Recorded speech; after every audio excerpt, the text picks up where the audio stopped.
আসসালামু আলাইকুম বন্ধুরা, কেমন আছেন? আলহামদুলিল্লাহ আমি ভালো আছি। যথারীতি চলে আসলাম শখের কাজের আরেকটি নতুন পর্ব নিয়ে।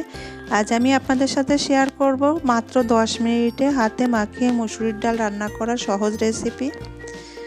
অনেক সময় আমরা অসুস্থ থাকি কিংবা ঘরে কোনো কাজের ব্যস্ততায় রান্না করতে সময় পাই না, তখন চিন্তায় পড়ে যাই কি রান্না করব। ঠিক সেই মুহূর্তে কিন্তু আমরা এই ডালটা রান্না করে নিতে পারি।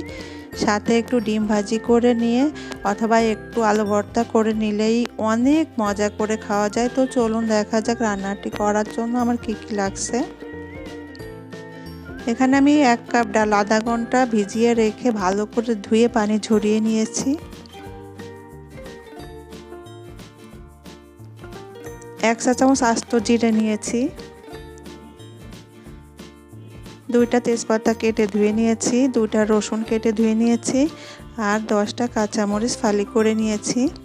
এখানে 4টা মাঝারি সাইজের পেঁয়াজ মোটা করে কেটে নিয়েছি।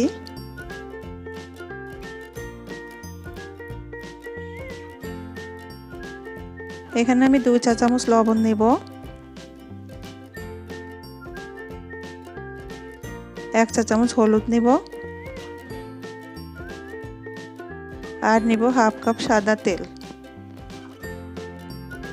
তো চলুন মূল রান্নায় যাওয়া যাক। আমি চুলায় কড়াই বসিয়ে দিলাম।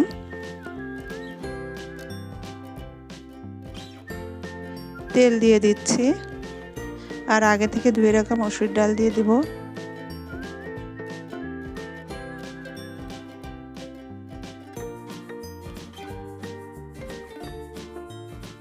এবার একে একে সবগুলো উপকরণ দিয়ে দিচ্ছি। লবণ, ঝাল আর মিষ্টি কিন্তু যার যার ব্যাপার। আমি ডালে আর শাকে একটু মরিচ খেতে পছন্দ করি, ঝাল খেতে, এই জন্যই একটু ঝাল বেশি দিই। তো এখন ভালো করে মাখিয়ে দিতে হবে। এই মাখানোর মধ্যেই কিন্তু ডালের স্বাদ নির্ভর করবে। ভালো করে মাখিয়ে একদম পেঁয়াজ, রসুন, মরিচ ডালের সাথে মিশিয়ে দিতে হবে।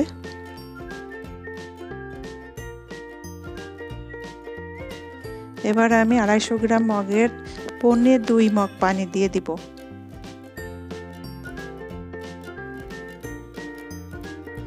ভালো করে নেড়ে ঢাকা দিয়ে 5 মিনিট পরে ফিরে আসব।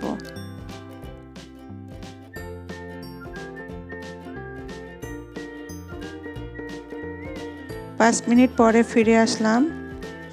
দেখেন ডালটা কিন্তু প্রায় সিদ্ধ হয়ে গিয়েছে। এবার ভালো করে নেড়ে আবার ঢাকা দিয়ে 5 মিনিট পরে আসব।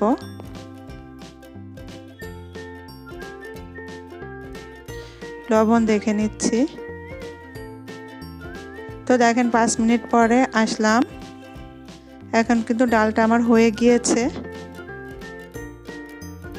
এখন চুলাটা নিভিয়ে দিব।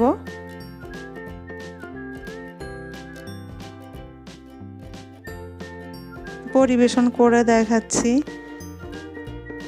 কত সহজে রান্নাটা হয়ে গেল। এই ফাঁকে একটা কথা বলে নিই, আমার ভিডিওগুলো যদি আপনাদের ভালো লাগে অবশ্যই আমার চ্যানেলটি সাবস্ক্রাইব করবেন, পাশে থাকা বেল আইকনটি প্রেস করে দিবেন, যাতে করে আমি কোনো নতুন ভিডিও দিলে আপনাদের কাছে নোটিফিকেশন পৌঁছে যায় আর আপনারা আমার ভিডিওগুলো দেখে নিতে পারেন।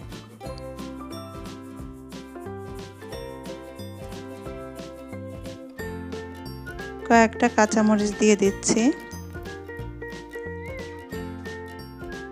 আর দিয়ে দিব বেরেস্তা। এতে করে দেখতেও যেমন সুন্দর লাগবে, খেতেও অসাধারণ হবে।